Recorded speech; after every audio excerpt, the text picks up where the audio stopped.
So next reading in fixed income is fixed income markets, issuance, trading and funding. This reading again is an overview of the fixed income market, that how do they operate, what are the markets, what are different types of bonds, and again you will see some details on what we have already discussed in previous reading. So this builds upon the previous readings, and a lot of what you see here would be something that we have already discussed earlier. So we will only be focusing on new stuff or additions to the reading, and we'll skip what we have already discussed. Classification of fixed income markets was discussed, that they can be classified with respect to currency, maturity, quality, type of coupon, and all those bond features. What are municipal bonds? We discussed that there are bonds issued by governments, and then there are bonds issued by local governments. The bonds issued by local governments are also known as municipal bonds, and they are usually tax exempt, not always but frequently tax exempt. Which of the following is most likely an issuer of bond? We know hedge fund would buy a bond but do not issue bond, they are the funds. Pension fund again invest into bond but do not issue bond, bonds are issued by borrowers. And so government or corporations or supranational organizations or banks or all those. A bond issued by a city would most likely be classified as, so this cannot be supranational. Why? Because supranational means organizations like World Bank, your Asian Development Bank and all those. Quasi government bond, non-sovereign government bond. Quasi government bond means bond issued by an agency which is backed by government. So I think it should be non-sovereign government bond. It is still government, but this government is not sovereign government, not national government. So C I think should be the answer. C and C. Quasi government is not backed by government, it is issued by an agency which is backed by government. The price of a bond issued in US by a British company and denominated in US dollar. So if something is denominated in US dollar, that means it is linked to US dollar. If US dollar value changes, that particular asset's value will change. So is most likely to change as US interest rate change? Yes. Why? Because if interest rate change, that has a direct impact on the economy and the currency. Change in British interest rate unaffected by changes in US and British. So A is the most suitable answer. Maybe due to second one as well, but A is the most suitable. Interbank offered rates are best described as the rates at which major banks can. So what is interbank rate? We discussed it at the very start of the CFA course when we were on basics, that interbank rate is a rate at which one bank can lend to another bank on unsecured basis. So that's why it is called interbank. So at which major banks can issue short-term debt? No. Can borrow unsecured funds from other major banks? Yes. So B is the answer, in which one bank can borrow or lend from another bank without any collateral or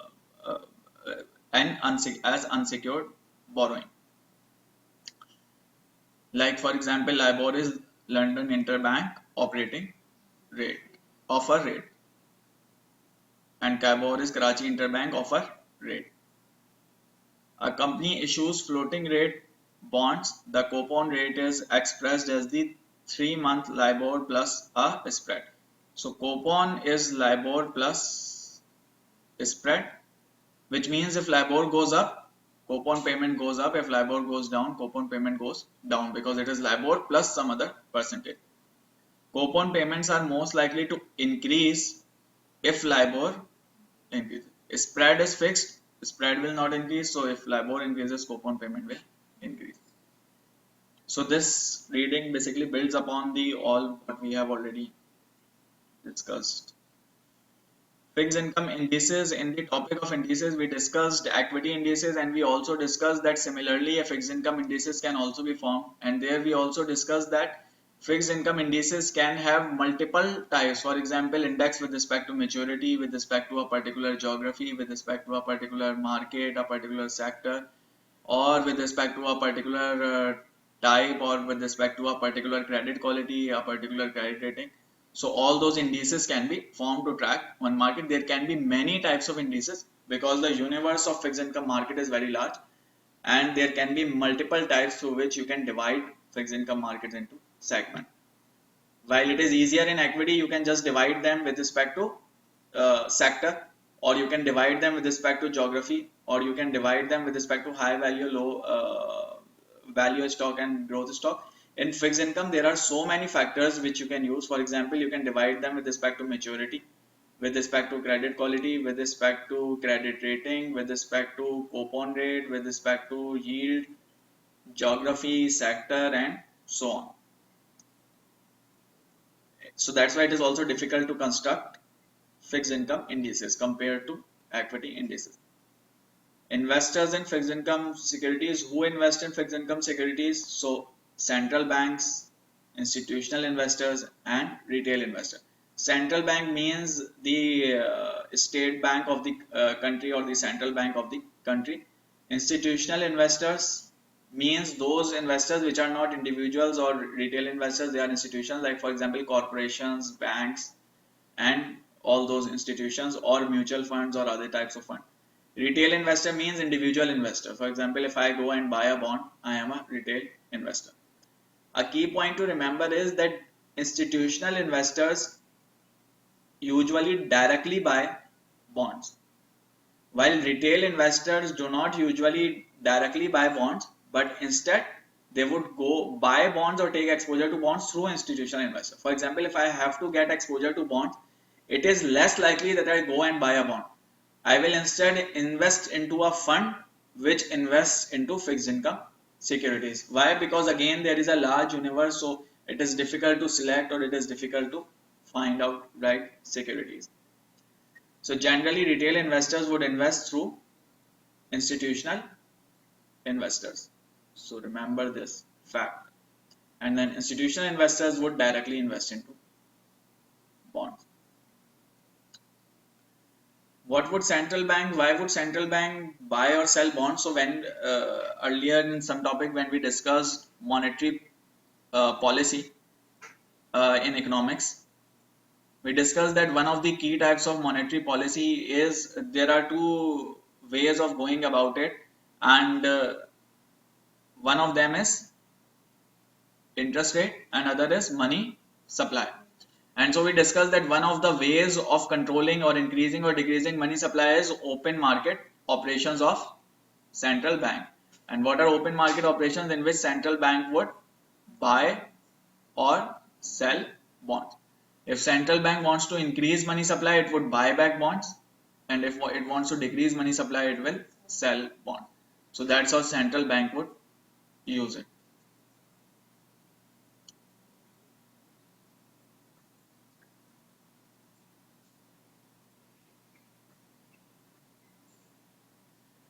Retail investors most likely do not invest. This is wrong.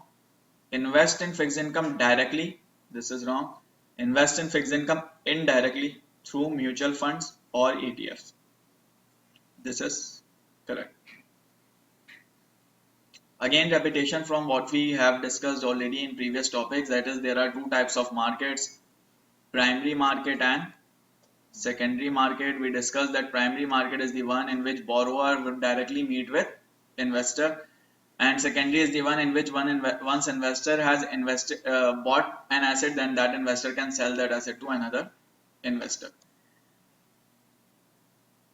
When we discussed primary secondary markets earlier topics, we also discussed underwritten offering, in which we discussed underwriting means investment bank or the institution which is doing offering would have a commitment to fulfill that offering.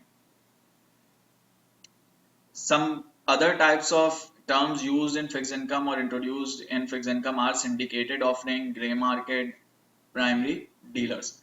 These two are the terms which we have already discussed, underwritten and best effort. We have also discussed shelf registration and auction. These are three new terms which are introduced here. So what is syndicated offering? So if let's say there is a company A, it wants to borrow loan. So it can go to a lender and a lender B can lend it a loan. This is bilateral loan. Means there is one party here, there is one party here. But let's say this party, let's say A needs a very large amount of loan and B alone cannot provide it. So let's say B, C and D, these are three different banks, three different lenders. They come together, they form a group. This group is known as syndicate, and then they offer a loan to this company. This is known as syndicate loan, and this offering is known as syndicated offering. And this is known as a syndicate, which is a group of lenders lending to a private company. Let's any confusion so far? So these are very simple basic terms, but you should know it. So let's say there is a company A which wants to issue a bond. It will issue bond in future. It has announced, but it will issue in future. So its forward market may start. Why? Because it is about to issue a bond. This forward market for this bond which is to be issued is known as gray market, also known as when issued market. Then let's say that there is central bank, and central bank wants to issue treasury securities. Obviously you cannot go and participate in the auction and buy the share from central bank. There has to be some institution which is authorized to deal with it. So the financial institutions that are authorized to deal in the new issues of central bank are known as primary dealers. Why? Because they are operating in primary market. That's why primary dealers. How does central bank issue treasury securities? So remember, central bank usually issue treasury securities through auction. So there will be bids, and the best bid would be selected. So we discussed, when we earlier discussed these markets, we discussed there can be public offering, which is to the general public, or there can be private placement, which is to a private company. And let's say if a group of banks A, B, C come together and they give a loan to a private company, this is known as syndicate loan. Group of lender and single buyer. Remember, not multiple buyer and one lender. There is a group of lender and single buyer. That is known as syndicate loan. And similarly, if there is a group of underwriters which come together and then issue to public, that is also known as syndicate, but that is known as syndicated offering. Why? Because it is an offering to the public. Here it is a loan to the private party.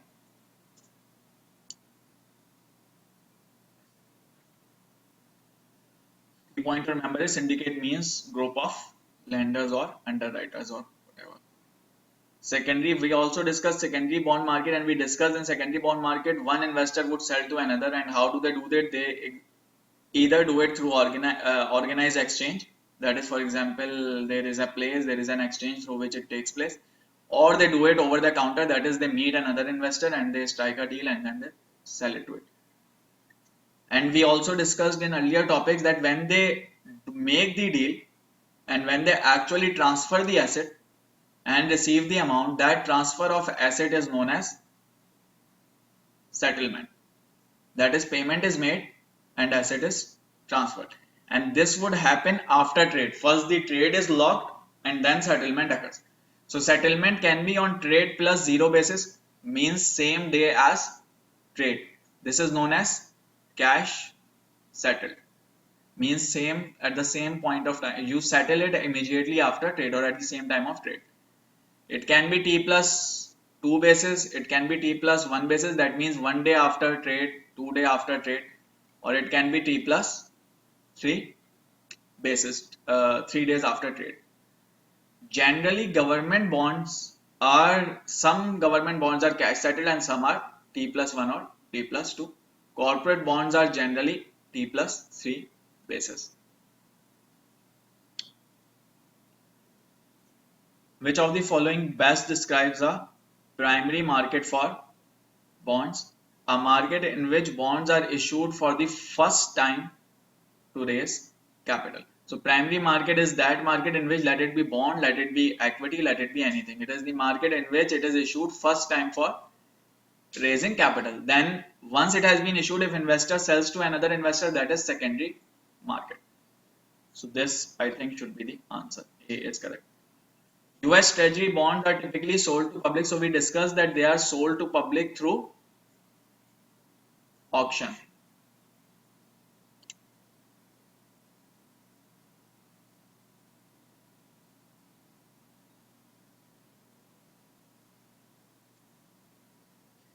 Corporate bonds will most likely settle on the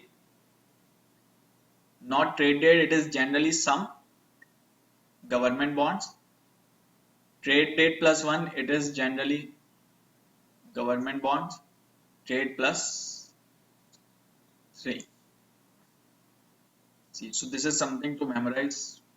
Make sure you remember it. And this is again most likely. Doesn't mean there cannot be an exception, but it is most likely. In previous class, we discussed different types of bonds. We discussed sovereign bonds, we discussed local government bonds, we discussed quasi-government bonds, we discussed supranational bonds, corporate bonds, and many others. Now, in this reading, again, they discuss the same types of bond and add some little details to those type of bonds. So first, starting with sovereign bond, we discussed sovereign bonds are the bonds issued by government. They have full faith of the government, and as they are backed by the national government, their credit risk is assumed to be zero. Although there is a risk that government itself can default, but that risk is so low that it is virtually zero or assumed to be zero. Within these, you can have T-bills, T-notes, T-bonds, treasury bill, treasury note, treasury bond. If a bond has a maturity of less than 1 year, it is called bill. If it has maturity of between 1 and 10, it is called note. If it has maturity greater than 10, it is called bond. But generally, this term bond is used for all of these as well. Practically, when we say bond, generally it can be used for these three, but theoretically, this is the criteria.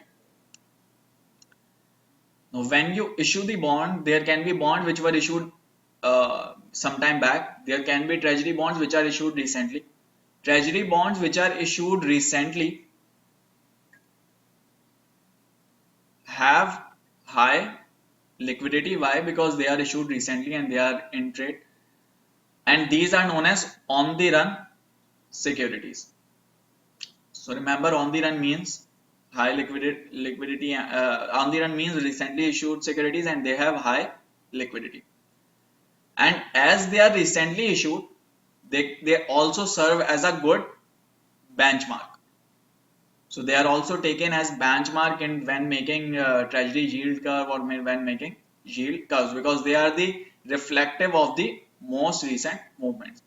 So that's why they are also called benchmark issue. So benchmark issue is latest sovereign bond issue for a specific maturity. So for example, if I ask what is a 5-year maturity benchmark issue, the latest government bond issued with 5-year maturity will be known as benchmark issue. And these securities in general which are issued recently are known as on the run securities. Credit quality, we have discussed that it is very good. It is it has the lowest risk among all, virtually free of credit risk. However, there is a risk that government can also default, and that risk increases when government runs a deficit. So if government is continuously running a deficit, it does not have money, it is borrowing more and more loan, then the risk or credit risk actually increases. Within sovereign bond, this again we discussed in previous class that there can be a fixed rate bond, there can be a floating rate bond, there can be a inflation linked bond.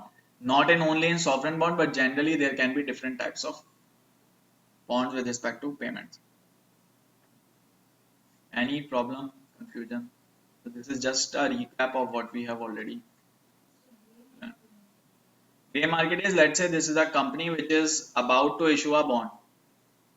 If something has to be issued in future, its forward market can operate today. Right? Why? Because forward market is market for future.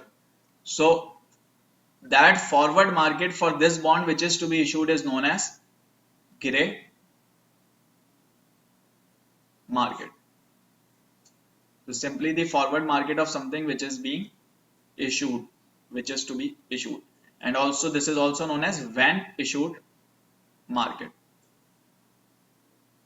When issued or gray market, same thing. And it is a forward market.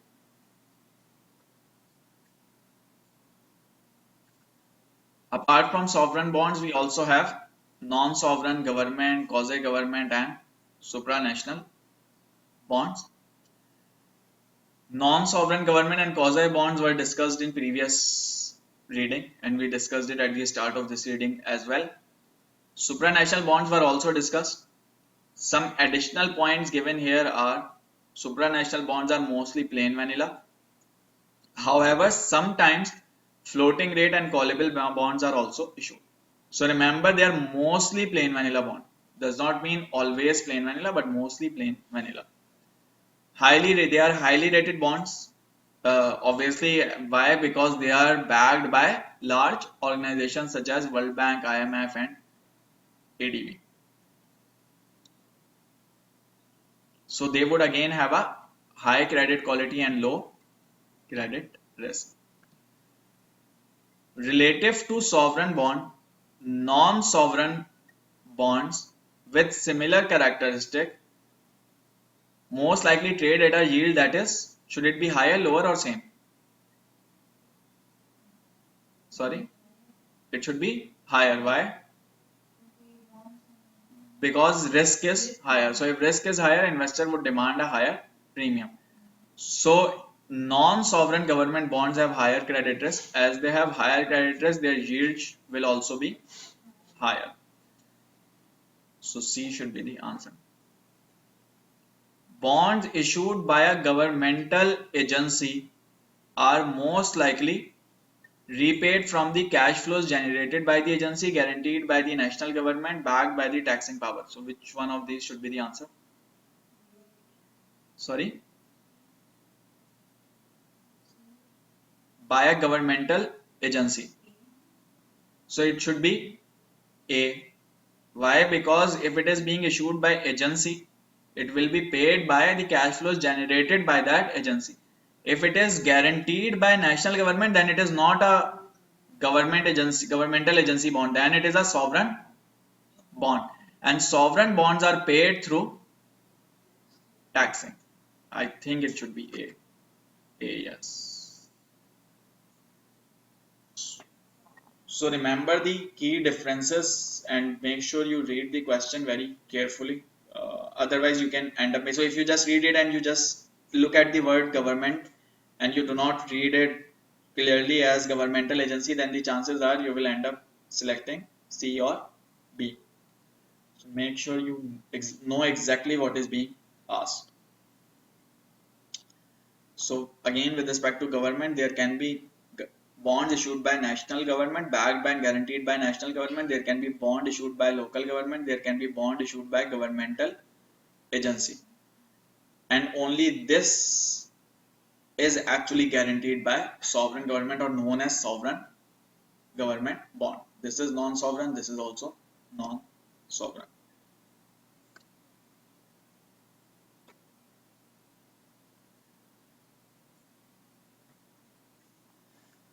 Okay, corporate debt. So again, we discussed all these types of bonds: sovereign, then non-sovereign, then quasi-government, then supranational.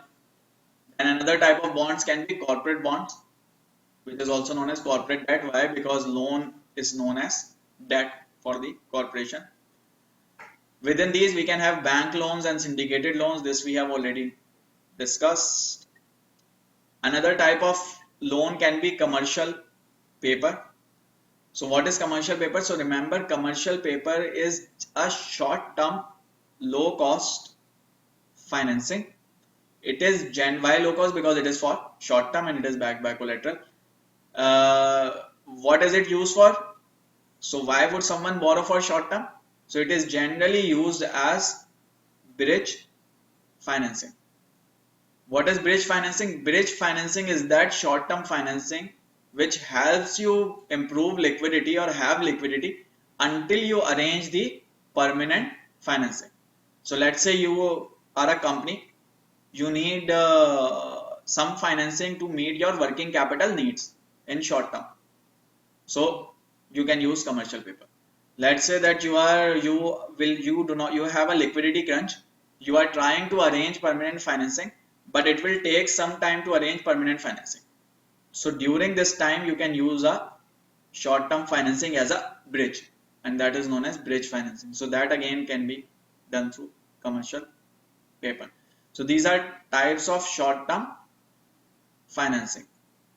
Or for example, a backup credit line. What is a backup line of credit? So for example, you go to a bank and you agree that that bank give you a credit line. That is, if a liquidity needs comes in, you can use this credit line. You can avail a credit from the bank, or you can take your account to overdraft situation.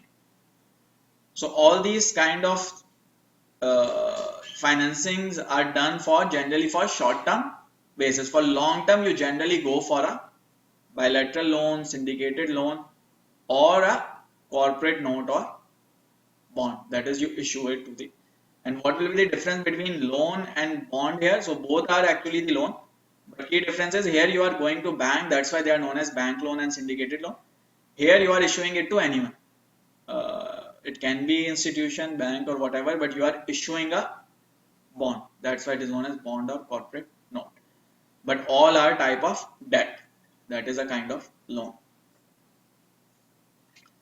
A key point to remember is the differences between US commercial paper and Euro commercial paper.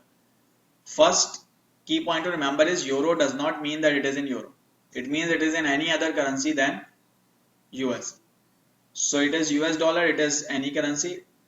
Remember, it is overnight to 270 days. Not always, but mostly. Why? Because if it crosses 270 days, then it has to be registered with SEC. So generally it is issued till 270 days. Overnight to 364 days. Remember the difference. It is for full year. It is for 270 days, about 3/4. Interest rate is quoted on discount basis, on interest bearing basis. Settlement is T plus 0, T plus 2, and both can be sold to another party. So key differences to remember are this and this, I think. So memorize these differences. Another key point to remember, which will come in later as well, but let's discuss it and close it here. That is another term which is known as negotiable or non-negotiable. When we say negotiable, it means it can be sold to another party. Non-negotiable means you wouldn't be able to sell it to another party, and which is also obvious from the name.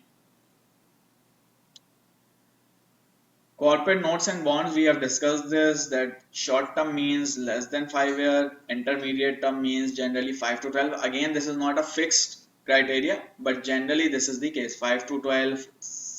In some places you will find it 5 to 15, in some places 5 to 10. Generally that is known as intermediate. Long term is greater than 12. In some places you will find it as greater than 15, in some places greater than 12. This is the general criteria. Try keeping it in mind. Then this reading again talks about coupon payment structure, which we have already discussed in previous reading, that there can be different types of methods to pay coupon. Then it talks about principal repayment structures, which again were discussed in previous reading. It uses some other terminologies like serial maturity structure, term maturity structure, sinking fund arrangement was already discussed in previous class. What is serial and term? So again, we had discussed it, but with under other terminologies. So, but the concept is same. That is, maturity dates are spread out during the bond's life. What does it mean? That at each particular, so there is a portfolio of bond, and in that portfolio, some would mature at each date. So let's say this is your security and this security is backed by a portfolio of bond. They will mature. So when would they mature? If they all mature at the end, that means whole principal will be paid at the end. That is known as term maturity.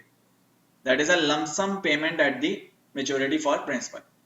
If they mature throughout the, or if their maturity is spread throughout the life, that is known as serial maturity. Now the question is that serial maturity and sinking fund maturity are both, sinking fund agreement are both same. Why same? Because here again your principal continue to sink or continue to mature throughout the life, or bonds continue to mature throughout the life. Primary difference is that in serial maturity structure, bond holders know which bonds will mature. So it is pre-decided and you know which bonds will mature when. Here you do not know which bonds will mature, it is through random drawing. So that is the key difference between these two. Otherwise the structures are same. Key point to remember is that there can be a structure in which a lump sum payment is made at the end, and in previous reading we discussed that it is known as bullet payment. Or there can be a structure in which principal payments are divided throughout the life. So financial assets can be structured in many ways and in any particular way. There are instruments which are more used or less used, but structures can be made in any possible manner which suits the need of, to suit the need of investor or market. We also discussed asset and collateral backing in previous class. We also discussed contingency provisions such as call option, such as put option, such as conversion option. We also discussed warrant. We also discussed issuance, trading and settlement. And what is it? It is the process of issuing and settling the bond, and generally it is the same around the globe. There are not many differences. So again, all repetition of what we have been discussing since the start. So let's focus more on questions. A loan made by a group of banks. So let's say these are a group to a private company. They come together and make a loan to a private company. So what should it be? Syndicated loan. Which of the following statements relating to commercial paper is most accurate? Companies issue commercial paper only for funding working capital. For funding working capital is right, but only might not be right. Only as an interim source of financing. This is right, but only is wrong. Both for funding working capital and interim source of funding should be the answer. Maturities of euro commercial paper range from, so we discussed there is US commercial paper and there is euro, and we discussed this is USD, this is any currency. We discussed this is up to 270 days, this is up to 364. It does not mean it is 270, it is overnight to 270, it is overnight to 364, which is about 1 year. So this should be the answer. A bond issue that has a stated number of bond, stated, this is the keyword, that mature and are paid off each year before final maturity. It cannot be term, because in term all will mature together. It can either be serial or sinking fund. Stated means that it is serial. So B is the answer. So as long as you know the keywords and key terminologies, you should be able to do what you are asked for. So B, B, C and B. So all are correct. Any question, problem? Moving on, structured financial instruments. This again is something which was discussed earlier. When we discussed structured financial instruments or assets, we discussed that sometimes assets can be repackaged or sometimes they can be securitized to structure some new asset to meet the demand of investor. So for example, one of the types which we discussed, or one of the concepts which we discussed, was securitization. In securitization, we discussed that let's say you have an asset, for example, receivables. You can securitize it. By securitizing means that against that you can issue securities. That is indirectly like selling this asset to some other party. You haven't sold this asset, but you have sold securities which are backed by this asset. So when you sell something, what happens? Your exposure to asset goes out, you receive cash. Here again, your exposure to asset has gone out, you have received cash. But how have you structured it? By making structured financial assets in terms of securities. These are known as structured financial securities or structured financial instruments. And what do we call it? An example that we just discussed is known as asset backed securities. That is securities which are backed by some other asset. And if they are backed by a portfolio of assets, then that is known as collateralized debt obligation. If those securities are backed by mortgages, if these assets are mortgages, then they are known as mortgage backed securities. If these assets are automobile loans, then it is known as auto loan receivable backed securities. So if these are credit card receivables, then it is known as credit card receivable backed securities. So there can be multiple types of these securities. How can we categorize them? So with respect to categories, there can be 4 broad categories: capital protection, yield enhancement, participation, and leverage instrument. What is capital protected instrument? Capital protected instrument is the one in which there is some protection on capital or some guarantee that capital will be recovered, or some lower risk or protection against capital being lost. And one of the example can be guarantee certificate. What is guarantee certificate? Guarantee certificate provides you some kind of protection. For example, if you combine zero coupon bond with call option.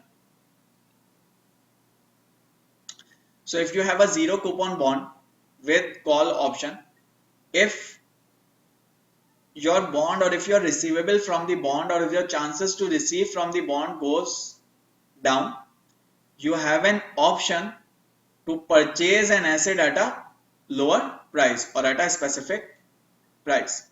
So if you have an extra option to purchase an asset at a lower price or at a specific price, then that actually helps reduce your credit risk or protect your capital or provide you some downside protection. How? So what is the downside protection? Downside protection is that maximum loss which you can have is the price of call option. Why? Because price of call option is something which you have paid to get this call option. Now once you have call option, then either it will be exercised or it will not be exercised. So if you end up exercising it, you have protected yourself. If you do not exercise it, or if it goes into waste, then the maximum loss which you are having is only the price which you paid to buy this call option. So that is a downside protection. This will become clear when we discuss derivatives, or when we study derivatives, that how does call option provide downside protection and upside potential. For now, remember that if you buy a call option, that provides you a protection, and that gives you an upside potential. Or there can be other types, for example, yield enhancement instruments. So this is very obvious from the name, yield enhancement. Yield enhancement means that you structure an instrument in such a way that it gives you a higher yield, or it enhances your yield. Obviously, if yield is being enhanced, then there is some loss which would happen or which would occur or there will be some risk associated with it. Why? Because extra return only comes with risk.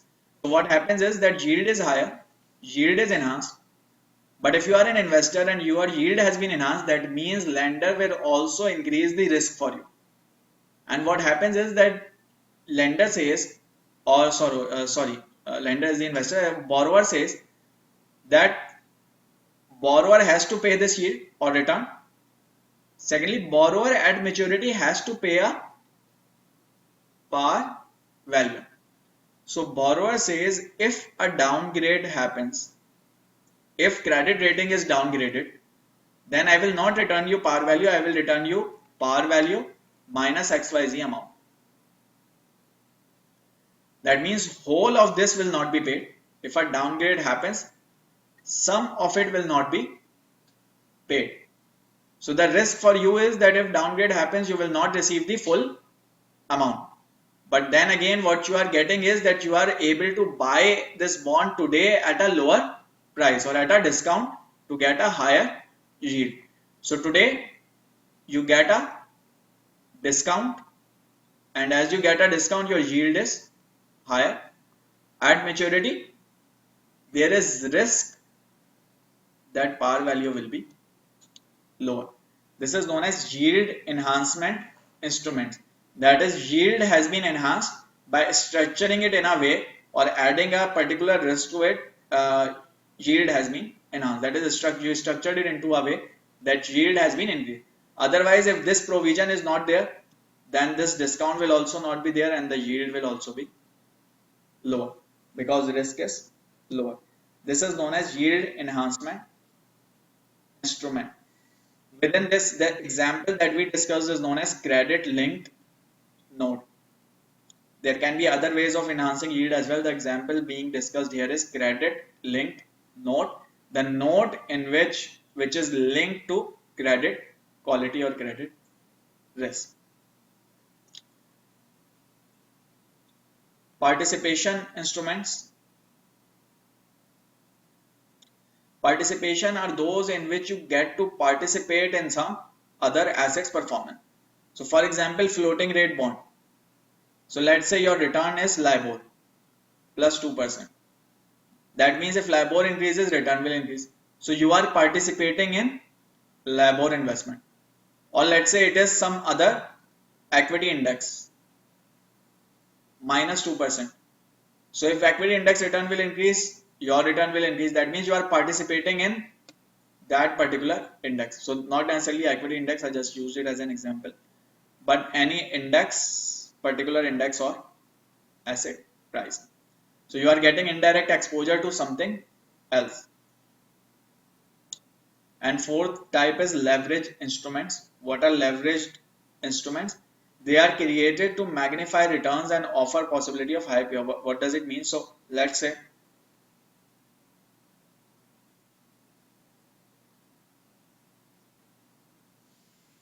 that your coupon rate is C minus R. Let's say C is any number, for example 10%, minus R is LIBOR, for example. So that means that your return will go down if LIBOR increases, right? And will go as much down as much LIBOR increases. If I say that this is 10% minus 2 into LIBOR, this means that your return will go down twice the increase in LIBOR. That means impact will be higher. This is known as leveraged instrument. This factor is known as leverage factor, which you multiply with the floating rate. So this is known as leverage instrument. That is, if a change is positive, return will be magnified. But if a change is in negative direction, then losses will also be magnified, or return will decrease by a greater amount. So on both the side, you have high returns. So there is high risk, but high chances of higher return as well. If there is return, it will be higher. If there is downside to the return, then that downside will also be very lower, or loss will also be higher. Any problem? This is known as leverage factor. If leverage factor is higher, risk is higher, return and losses will be magnified. Or if let's say I tell you this is not 2, this is 0.5. What does it mean now? This means that if LIBOR increases, your impact will be very lower, or half the impact of LIBOR. So if this factor is between 0 and 1, this means it will impact you lesser than the normal situations. That means risk is actually lower. This is known as deleveraged factor. And this instrument is known as deleveraged instrument. But generally leverage instrument, when we say leverage instrument, we would mean this as well as the other instrument. But if it is between 0 and 1, this is known as deleverage position or deleverage factor. Any problem? So if it is less than between 0 and 1, it is known as deleveraged floater. If it is greater than 1, it will be known as leveraged floater. In the example was for inverse floater. And what is inverse floater? We discussed it earlier. Inverse floater is the one in which if LIBOR goes up, floating rate goes up, return goes down.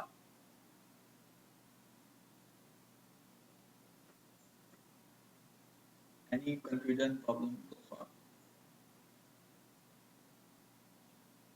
So last section is short-term funding alternatives available to bank. So far our focus was on corporations.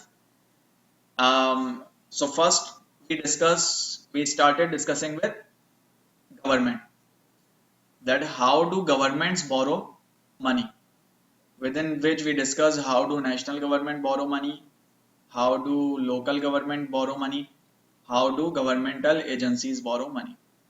Then we moved on to supranational organizations. Then we moved on to corporations, and now we are moving on to banks, which are again a type of, you can say, corporation, or but different in terms of structure and operation. So how do banks borrow money?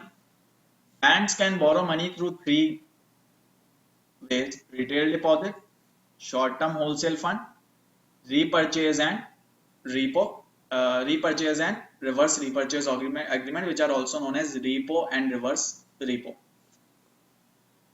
What is retail deposit? So let's say this is a bank. It can have depositors deposit money.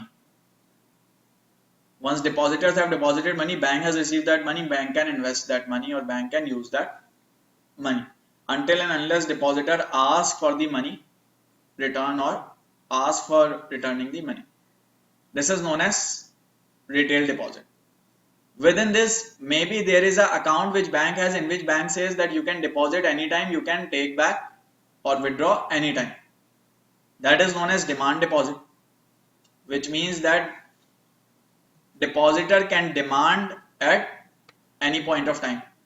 So there is immediate access to fund to depositor.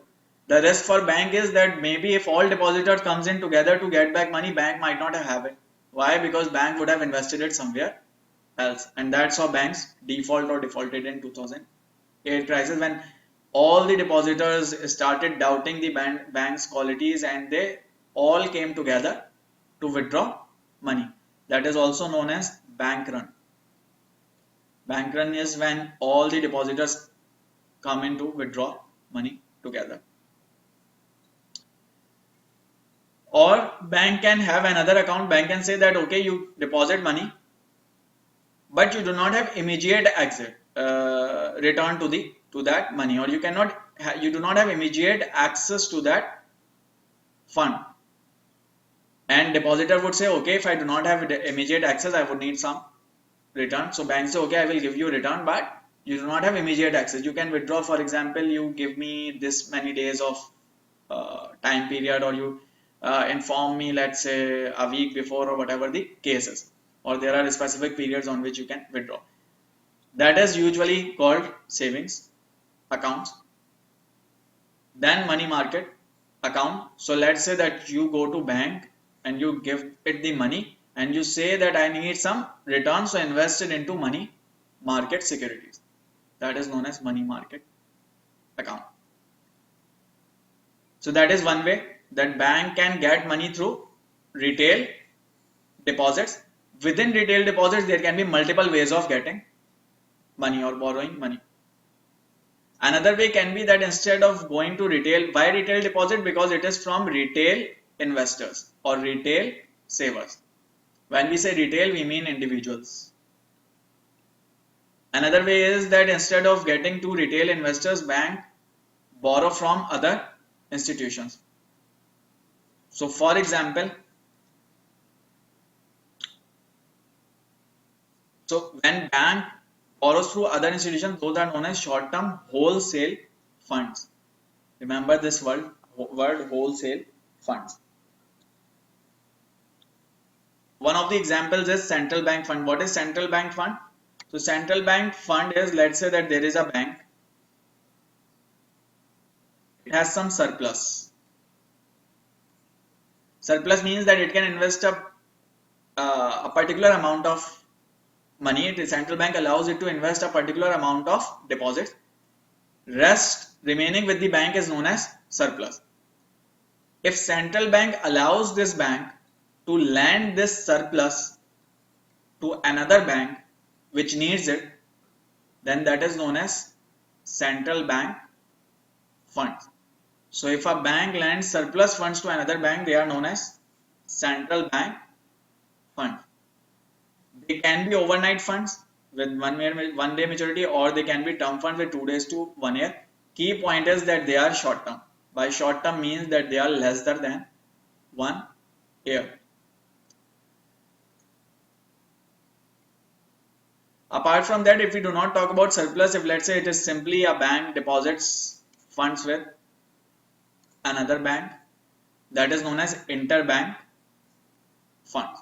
Or a bank gives loan to another bank, that is known as interbank fund. Or large denomination negotiable certificates of deposit. When we say negotiable, we discussed it earlier. Negotiable means that you can sell it to some other party. Investor can sell it to another investor. Non-negotiable means that it cannot be sold to another investor. So with respect to certificates of deposit, there can be non-negotiable certificate or negotiable certificates of deposit. They are again a deposit, but they are not like deposit accounts or savings account. When you are depositing it to buy a certificate, that is, you actually buy a certificate which is a kind of a bond, you can say. So that certificate of deposit is you have deposited money and you have got a certificate against it and you will get a some return. You cannot withdraw your money before a certain period. Let's say if it is 3 months, that means you cannot withdraw money before 3 months. While in your accounts, you can withdraw money before that period.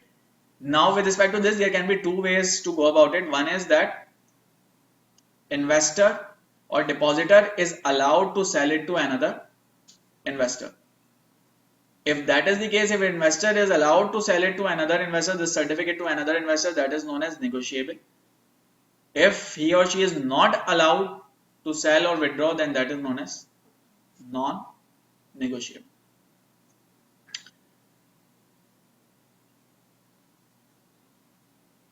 So this is short-term wholesale fund. And third type is repo, repurchase agreement or reverse repo. Before we go into discussing it, first let's discuss what is a repo or repurchase agreement. So repurchase agreement is, let's say there is a party A, there is a party B. Party A has an asset. Party A sells this asset to B, and when it sells it, it receives cash, right? If party A says that I am selling it to you today, in future, let's say tomorrow, day after tomorrow, 1 week or whatever the period is, I will buy back this security. So the agreement is I am selling you today and buy it back. So it will again return cash. So what is it? It is a kind of borrowing. That is, you have received cash today and you will pay back cash tomorrow or whenever in future. So it is a kind of borrowing, and this borrowing is backed by a collateral, which is this asset. So if I look into these two transactions or this agreement is kind of a borrowing which is backed by a collateral. This is known as repurchase agreement. So repurchase agreement is agreement to repurchase, but it is indirectly or directly a borrowing, which is based on some collateral. This asset actually serves as a collateral. Now the question is, why would this be agree? It would agree because A will say that when I buy it back from you in future, I will pay you higher cash compared to what I am receiving today. So this difference between this cash and this cash will be some kind of interest, or indirectly an interest. So that means the structure is the same. Only this means conceptually it is same as borrowing, but the structure is a bit different through an agreement. So this is known as repurchase agreement, and the difference between this cash and this cash would actually be some kind of interest. In this case, that interest is known as repo margin.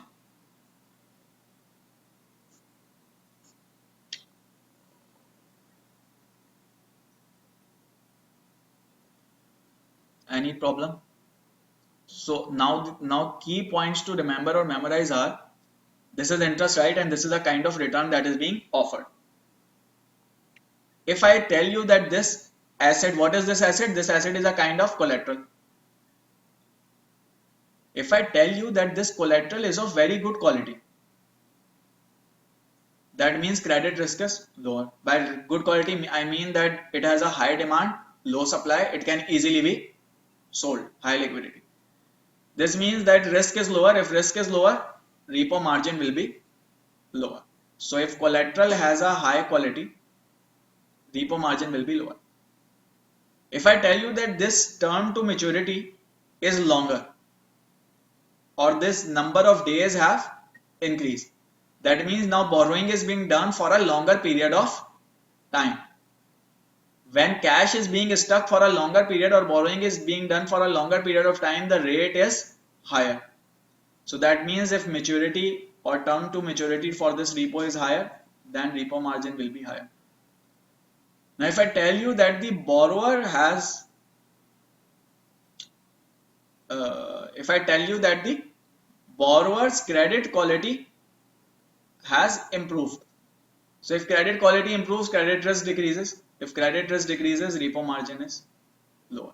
So you should know when repo margin will increase, what would cause repo margin to increase and what would cause repo margin to decrease. In a nutshell, if I have to summarize, anything which increases cash will increase repo margin simply, and anything which increases risk will increase repo margin. Anything which reduces risk will reduce repo margin. Any problem? If I look into it, what is repurchase agreement? Agreement to repurchase. If I look into it from another perspective, from seller's perspective, or from other party's perspective, then it will be known as reverse repo. Reverse repo is opposite of repo.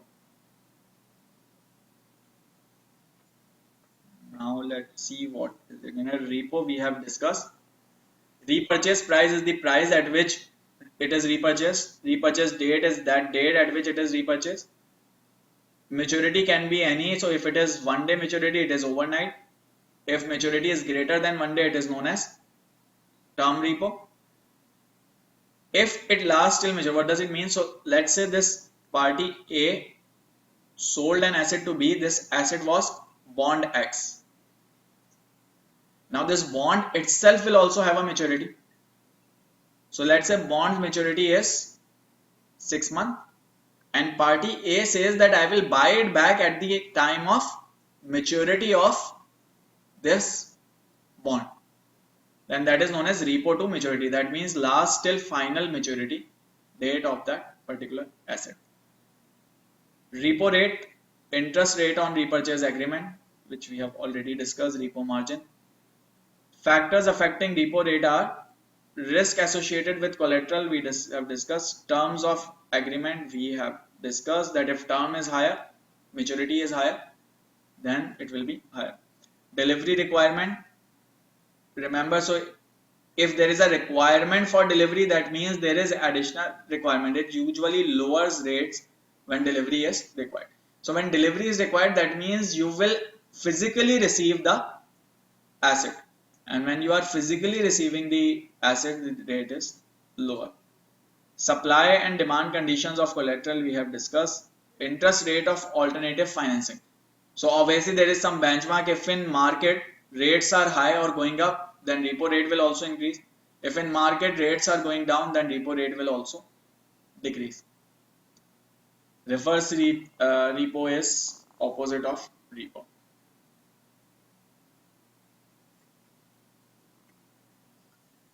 What is credit risk? So okay, so I called that wrong. That is not repo margin. Repo margin, yeah. So that is repo margin, and then if we take it in the form of rate, then it is called repo rate. If we take it in the this form, that is the market value of security minus value of loan, then that is known as repo margin. Same thing. Practically, often repo rate is also called repo margin. Credit risk, amount lent is lower than value of loan. We have discussed it due to credit risk, and the difference between these two is known as repo margin. Another name is haircut. We also discussed the level of repo margin. So this is the same as, sorry, this is the same as these factors. Factors which impact repo rate generally also impact repo margin. Why? Because both are similar concepts. Length of agreement, quality of collateral, credit quality of counterparty, supply and demand. So same factors as we discussed for repo rate. Why? Because both are same things. Any problem so far?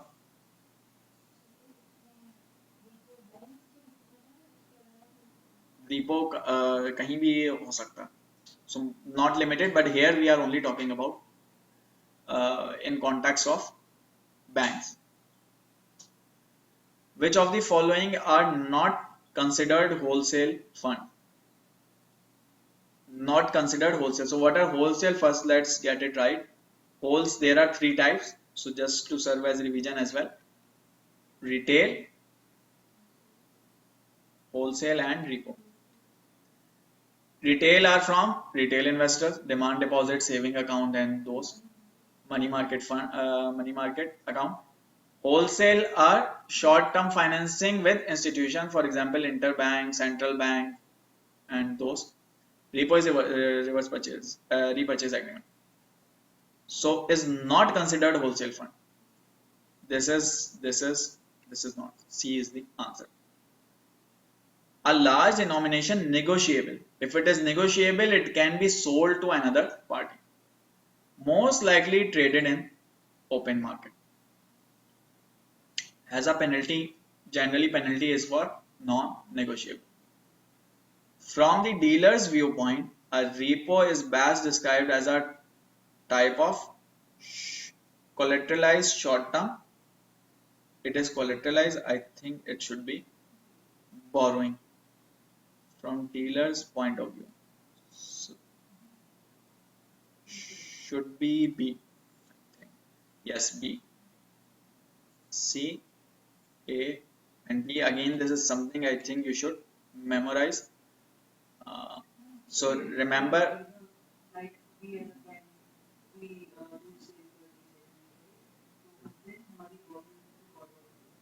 हाँ, is a dealer. Yes, as a short-term borrowing. And from the other party in reverse repo, if you are doing reverse repo, then you will be a lender. The interest on repurchase agreement is known as repo rate, and the difference is known as repo margin. Yes, correct. The level of repo margin is higher. Higher the quality? No. If quality is higher, Risk is lower and margin should be lower. Higher the credit quality, no, higher the quality, lower the margin. Longer the length, no, longer the length, yes. If length is longer, rate required is higher, and so repo margin is or repo rate is higher. Any confusion, problem so far? Okay, let's take a break.